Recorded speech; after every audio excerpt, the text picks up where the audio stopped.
এ ফেরেশতা, এ জমিন, তোমরা যারা জমিন ধ্বংস করে দিতে চাও, আমি আল্লাহও দেখতেছি কেমন গুনাহ হইতেছে।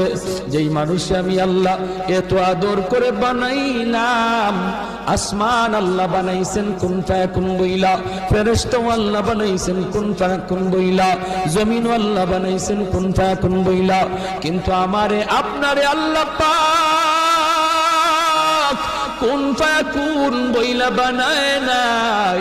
আমাকে আপনাকে যখন আল্লাহ বানাইছে, খালাকতু বিয়াদাইয়া, আল্লাহ বলে আমি আমার নিজের হাত দিয়া বান্দা বান্দিরে বানাইছি।